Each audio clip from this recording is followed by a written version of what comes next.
Masingeneke kule inkonzo yemini yesonto sithabatha ingoma 272. Umhla wesabatha Nkosi sibuye sawubona, indlu yakho yobungcwele sibuye sayingena. Othi ncinga engendawo ingasixakanisi, nenkumbulo engendawo ingasiphazamisi. Siqondise intswelo zethu ukuze sizibike, sibonise ukona kwethu nobutyakhala bethu. Siqondise intswelo zethu ukuze sizibike, sibonise ukona kwethu nobutyakhala bethu. Amen. Masithandaze. Ekseni nje Nkosi enamandla, ekseni Baba wethu wasezulwini, sisondela kuwe, sisithi Nkosi mzali, ngokuba usigcinile wena wasilondoloza. Enkosi Thixo wethu olungileyo, ngokuba sithe singafanelekanga kodwa wena Nkosi wasithanda. Sathi Nkosi besingafanele kodwa wasigcina Nkosi, wasilondoloza, wasiphephisa kwaze kwazomisela kulo mzuzu. Sisondela kuwe ke Nkosi, sisithi Nkosi, ngokuba umhla wesabatha sibuye sawubona, siphinde Nkosi ezinhlizweni zethu ngabanye sakubona kukuhle kulungile ukuba masithi gozololo, sithi khumalala phambi kweterone yakho yobungcwele, sizothi uphakeme, sizothi siyakudumisa Nkosi, sisakuvuma ukuba unguYehova. Ebudeni beveki Nkosi wena usigcinile, wasilondoloza, wasithwala kwaze kwamisa kulo mzuzu. Lonto ke Nkosi sisondela kuwe ekseni nje ngalomhla wesabatha wathi masiwukhumbula siwenze ngcwele, sizokudumisa Nkosi, sizomamela siphulaphule ilizwi lakho. Yiba nathi ke Nkosi nakule inkonzo, sithandaza Nkosi, sikuncenga, sisithi umoya wakho ingcwele mawube khona phakathi kwethu masiza kuyiqala lenkonzo. Gxotha Nkosi ingcinga ezingendawo zingasiphazamisi, uncede Nkosi ukumamela kwethu, thabathe Nkosi nokuthetha kwethu konke kufaneleke phambi kwakho, nguYesu Kristu inkosi yethu manje naphakade. Amen. Icawa ke yesibini ngaphaya kovuko okanye kwezilandela uvuko lukaYesu, umthandazo ekhasini 64. Masithandaze. Thixo namandla wonke, owanikela ukuphela konyana wakho ukuba abelidini ngenxa yesono nokuba abe ngumzekelo wenhlalo emsulwa, siphufefe okokuba sithi ngamaxesha onke silamkelo loncedo lwakhe lungenambaliso, simane nokuzama imihla yonke ukulandela amanyathelo amahle enhlalo yakhe engcwele ngayo Yesu Kristu inkosi yethu. Wasifundisa ke ukuba siyawuthandaza sithi, bawethu osezulwini malingcoliswe igama lakho, ubukumkani bakho mabufike, intando yakho mayenziwe emhlabeni njengokuba isenziwe ezulwini. Mawusiphe namhlanje sonke asethu semhla ngemihla, sixolele izono zethu njengokuba nathi sibaxolela abo basonayo. Ungasingenise ebuhendweni, sisindise enkohlakalweni, ngokuba ubukumkani bubo bakho namandla ngawakho, nobungcwalisa bobakho kude kube ngunaphakade. Amen. Masifumane ke rhamente isifundo sethu sokuqala nesiya kuba sinye, sisifumana ke encwadini kaPetrose umpostile eyokuqala, isahluko sokuqala. Siyawuthabatha ke ivesi yokuqala sitsibe siye evesini yeshumi linesithathu siyoma evesini yamashumi mabili. The letter okanye the epistle of Saint okanye Apostle Peter. We read chapter 1 in the first epistle. Sifunde ivesi yokuqala verse 1 and we read verse 13 to verse 22. Masifunde ke nasele beyifumene. uPetrose umpostile kaYesu uKristu ubhalela abanyuliweyo abangabaphambukeli kwintsali ezikwelasePonto, kwelaseGalati, kwelaseKapadoki, kwelaseAsiya nakwelaseBhethani, abanyuliweyo ngokwazi ngenxa engaphambili kaThixo uyise ebungcwaliseni bomoya, kuse ekululameni nasekufefweni kwegazi likaYesu Kristu, uthi makwandise kuni ubabalo noxolo. We go to verse 13. Isimilo sobuKristu. Ngoko bhinqani izinqe zengqondo yenu, ninobunqathu, niluthembe ngokugqibeleleyo ubabalo oluziswa kuni ekutyhilelekweni kukaYesu Kristu. ngokwabantwana bolulamo, ningamilisi okwenkanuko zangaphambili ekungazini kwenu. Nithi ke ngokwa oko kungcwele wanibizayo nibe ngcwele nani ngokwenu kuyo yonke ihambo. Ngenxa enokuba kubhaliwe kwathiwa yibani ngcwele ngokuba ndingcwele mna. Kanjalo ukuba nimnqula ngoko uyihlo lowo ugweba ngokwalowo umsebenzi engakhethi buso, lihlaleni ixesha lokuphambukela kwenu apha nizoyikela. Nisazi nje ukuba anihlawulelwanga nikhululwe ngezinto zinokonakala, osilivere nozigolide kuyo ihambo yenu engento enayinikwayo ngoyihlo, kwakungegazi elinqabileyo likaKristu, njengelemvana engenasiphako engenabala, owaziwayo ngenxa engaphambili okunene ngaphambi kokusekwa kwehlabathi, kodwa wabonakaliswa ekugqibeleleni kwamaxesha la ngenxa yenu nina nikholwayo ngaye uThixo, owamvusayo kwabafileyo wamzukisa, ngokokuze ukholo lwenu nethemba lenu libe kuThixo. Niyenze nyulu nje imiphefumlo yenu ngokululamela inyaniso ngomoya, kusekuthandeni abazalwane, nibathanda ngokungenakuhanahanisa. Thandanani ngenyameko ngokwasentliziyweni ehlambulukileyo, nizelwe njengokutsha, kungengokwasembewini enokonakala, kungokwasembewini engenakonakala, ngelizwi likaThixo eliphilileyo elihleliyo ngunaphakade. Ilizwi ke likaThixo eli ubawo makasikelele ukufundwa kwelizwi lakhe ngoku nangunaphakade. Amen. Mandizibulisele ke kwirhamente kuntsumpa wesekethe, ndibulise kumama, ndibulise irhamente yonke iphela kunye nesikhokhelo sesekethe ekuseni nje. Irhamente libulise egameni lenkosi yethu Yesu Kristu. Amen. Kukwalovuyo ke kum ukuphinda sidibane sizokucazelana, sizokwabelana ngelizwi likaThixo, sizothetha nje somelezane ngaphantsi kwale meko esiyaziyo ukuba sisahleli kuyo, siyilizwe sikwayisekethe, imeko yovaleleko ngenxa yesifo esibhubhisayo, esithi ke abantu bonke mabahlale bephephile, nesithi abantu bonke mabahlale besemthandazweni. Simbulela kuThixo ngenxa yokujika kwamanani nangenxa yokuphendulwa kwemithandazo esimane sikubona, iprogress eyenzekayo elizweni lakithi. Siyambulela uThixo ngoncedo amane senzela lona, nokungasenzi ihlazo simane sithandaza imithandazo engaphenduleki. Siyambulela uThixo ngezibabalo zonke amane esibabala ngazo, ngakumbi phantsi kwale meko sisazibhaqa siphila phantsi kwayo. Incwadi ke lekampostile, uma sizawuya emthandazweni, incwadi yompostile leyo uPetro owayekwangumdisipili kaYesu. Ngulaa Petru athi uYesu, kolu lwalwa ndiyakulakha ibandla lam. Uyabhala kuPetro, ubhalela amabandla, athi xa ebatema aba bantu okanye ebanika igama, athi ubhalela abantu abasedingisweni okanye people who are in the diaspora, amanye amazwi, who are not within their comfort zone but who are outside their comfort zone. Uyibhala ke le nto umpostile uPawulos, ndiyanqwenela uba si-understande ukuba i-understanding yakhe ithi ngokuba sebengabantu bakaKristu abasengabo abantu belizwe.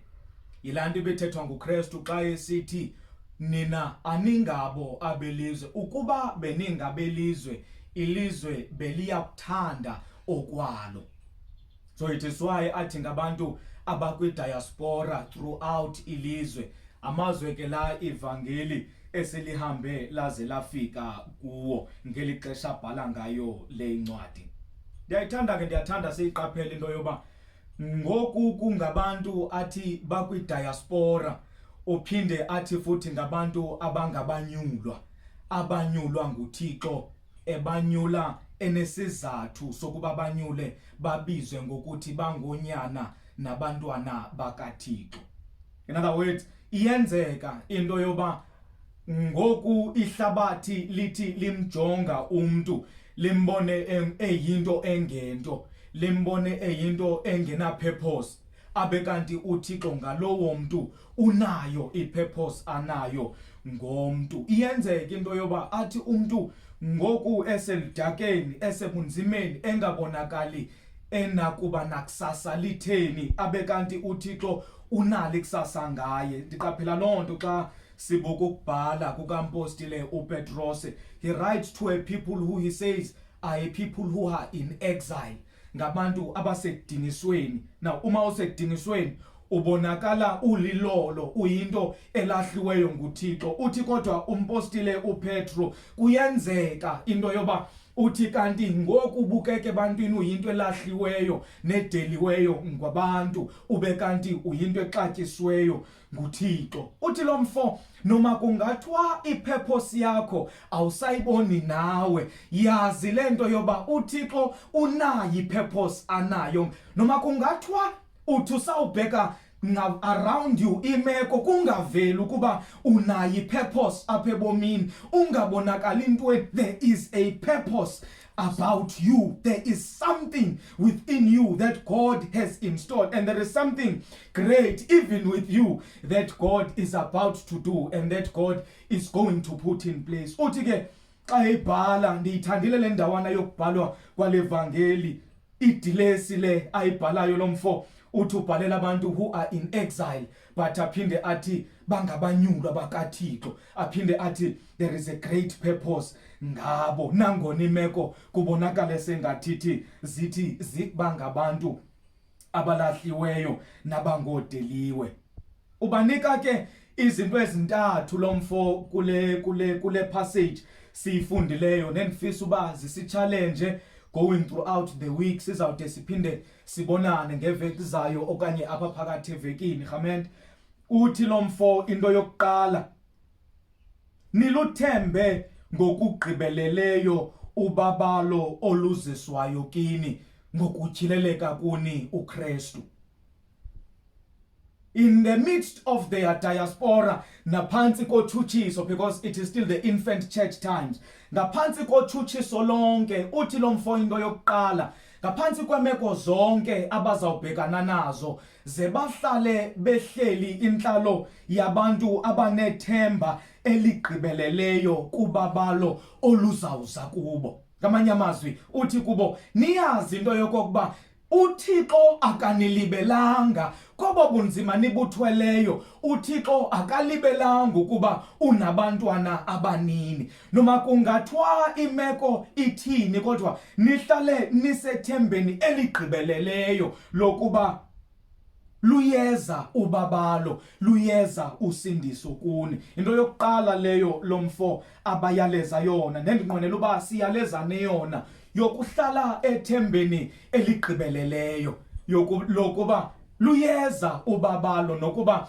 ubabalo sele lusebenza emhlabeni, sele lusebenza nasezimpilweni zethu. Sihlale thina kwelo themba eligqibeleleyo, ithemba lento yokokuba lo ongamgodlanga unyana wakhe angathini ukungasiniki izinto zonke kwakunye nayo. Ithemba leli eligqibeleleyo ekutheni ubabalo luyawude lufike nasezimpilweni zethu. Into yokuqala yileyo ndiyiqaphelayo abayaleza yona. Eyesibini, ubayaleza ekuthenini ezintweni zonke eningafumaneka nifeketha ngazo, ze ningafekethi ngobungcwele benu, ze ningafekethi ngejustification enayizuzayo, ze ningafekethi ngokusindiswa, basically the identity yokuba ngabantwana abasindisiweyo nabasindileyo ezintweni zelizwe, ze ningafekethi ngaloo nto. Uthi lo mfo ze nihlale nikhumbula into yokokuba leli thamsanqa ninalo nalentsikelelo nayinikwayo yokuthiwa ngabantwana bakaThixo bakhona abangayifumananga lentsikelelo, bakhona yimilwelwe yomphefumlo abangekhoyo kwesi stage nakule favor yegrace eniku. Uthi lo mfo ze ningadlali ngalento yokuba ningabantu abasindiswe nangona ningaphansi kocinezelo noxinezelo enikulo, ze ningadlalisi ngosindiso lwenu ngoba anithengwanga, anihlangulwanga ngezinto ezinokonakala, kodwa lento enahlangulwa ngayo nahlangulwa nina ngegazi lemva. Akuthathwanga zinto zitshabalalayo ngexesha kuhlangulwa nina, kodwa nahlangulwa ngegazi elinqabileyo, igazi lemvana, imvana enguYesu Kristu. Ngalonto ke uthi lo mfo ze ningadlalisi ngalento yokusindisa kwenu, ze ningathi ngenxa yoba niphansi kwemeko zobunzima nijike nani nizibukele ngamehlo obunzima, ze ningathi ngexesha lenu lokuhlala phakathi kwabantu abangcolileyo nithabathe nani izinto zokungcola zabo, ngoba nina kanifani nabantu belizwe, nathengwa nina ngegazi elinqabileyo. Into yesibili leyo rhamente endiyiqaphelayo ethethwa ngulo mfo unguPetros, uthi ze ningadlalisi, ze ningafekethi ngesiphiwo enasiphiwayo sokuthengwa ngegazi elinqabileyo. Ndikhumbula ke xa ndizawukuyeka siye emthandazweni, ndikhumbula lo mfo okuthe xa esebenza ke ekhayeni lapha azalwa khona kulinywa, nhlanhla leyo kuye kwavela idayimane phansi. Uyahamba ke lo mfo neli dayimane akhwezwe emkhumbini, uyahamba uwelele eNgilande kuyothengiswa leli golide aliphetheyo. Uhamba emkhumbini ke uliphethe ngesandla leli golide lakhe, aphume ebasement ahambe lo mfo ame onqenqemeni lomkhumbe. Umane lithabatha elijula phezulu lo mfo leli golide alibuka ubuhle aphinda libambe ngesandla. Kukhona le thrill ayifumanayo kule risk ayenzayo lo mfo, emane ijula lento yegolide aphinda inqake, aphinda ijule phezulu, aphinda ibambe. Uthe xa ejula lo mfo lento phezulu iyaya phezulu, yashifta lento ingumkhumbe, lahamba igolide lo utshona emanzini, waphelelwa wazibhaqa lo mfo ephelelwe yivalue. Kanti into ayenzileyo, uthathe lento ebinexabiso kuye wadlala ngayo, uzibhaqa eselilolo eyinto engento engasenaxabiso nasebantwini ngoba udlale ngalento abeyiphiwe. Ndizama ukugxininisa rhamente into ethi ze nibugcina ubungcwele naphakathi kwaleli xesha siphila kulo, ze ninyaniseke ukungafekethi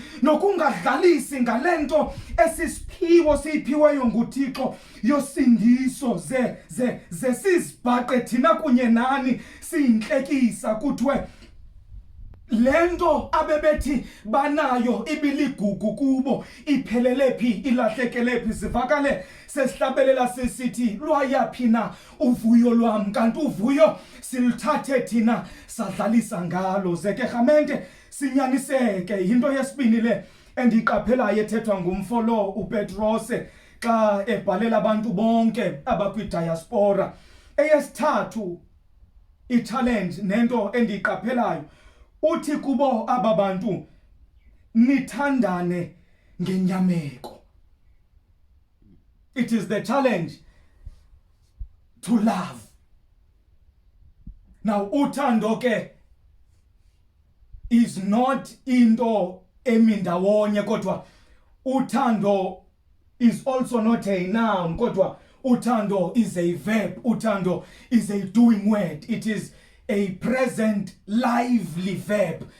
Ukumthanda umuntu akubonakali ekuthetheni kuphela, kodwa ukumthanda umuntu kubonakala kwizenzo zonke zabantu nakwizenzo zonke. Umuntu xa esithi uyakuthanda noma angakusho aphinda kuphinda-phinde ethi uyakuthanda, ngaphandle kwezenzo olothando lufana nezidwedwe ezingcolileyo. Lolo thando luthando olungenaziqhamo, luthando olungenasekelo, luthando olungeyonto iphathekayo, ngoba akukho nto iphathekayo ithi lowo mntu uyakuthanda. Ubanika ke lo challenge umpostoli uPetros yokuba nithandane.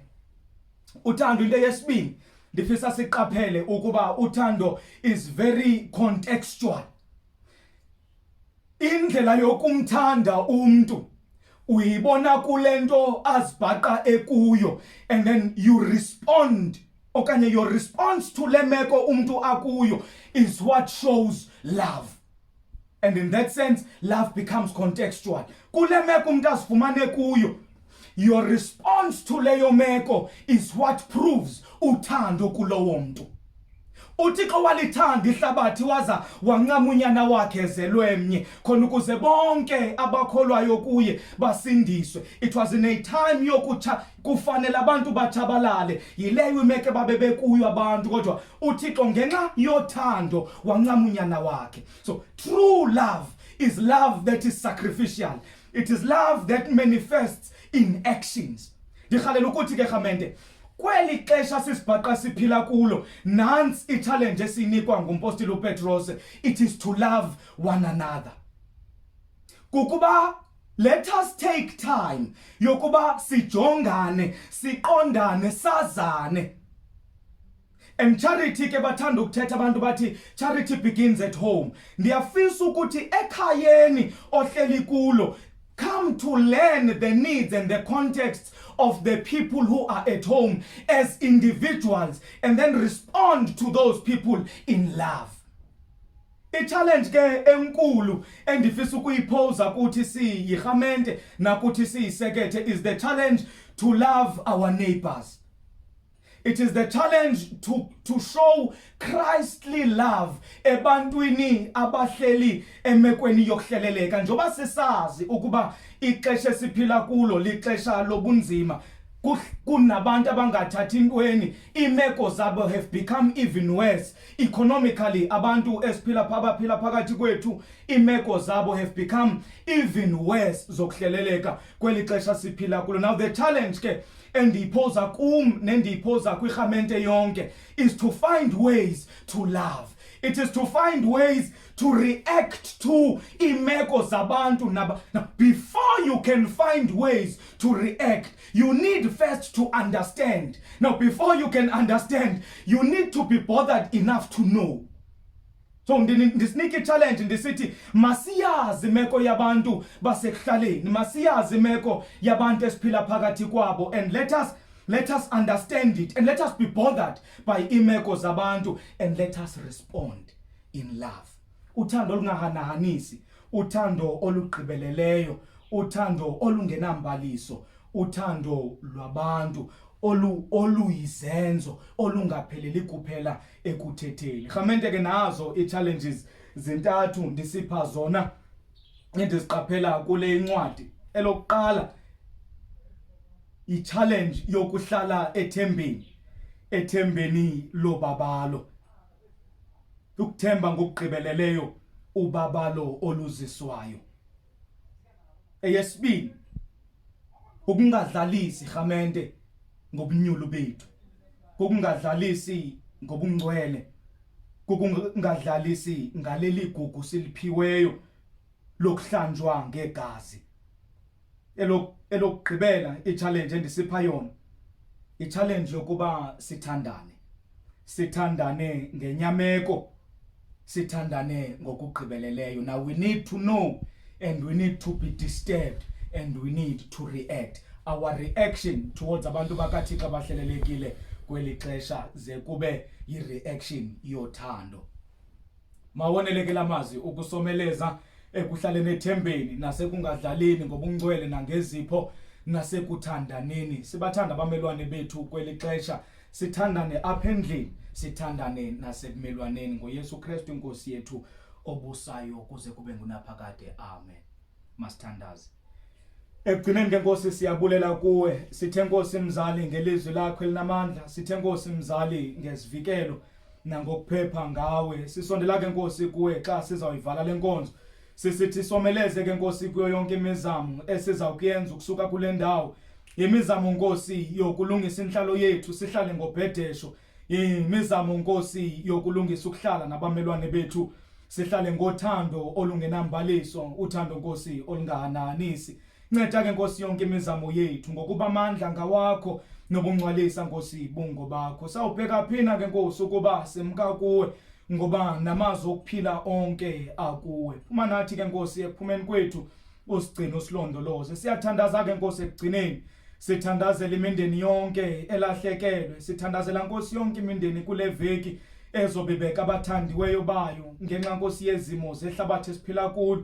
Kulesekethe Nkosi uyayazi imindeni elahlekelweyo siyayithandazela.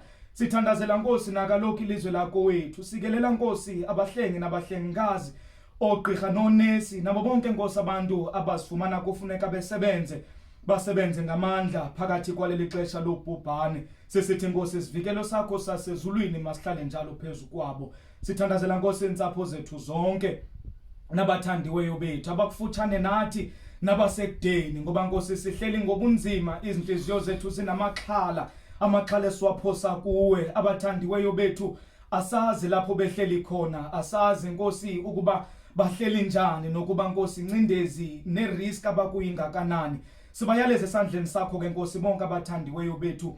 Sisithi Nkosi finyelela kwezo zindawo singenakho ukufinyelela kuzo. Bagcine Nkosi abantu bakho balondoloze. Someleze ke Nkosi nakaloku kuyimizamo yethu size siphinde sibonane. Ze kuthi umusa weNkosi yethu Jesu nothando lukaNkulunkulu Baba nobudlelwane bukaMoya Oyingcwele buhlale phezu kwethu sonke busigcine busilondoloze manje kuze kubuye iNkosi yethu Jesu. Amen.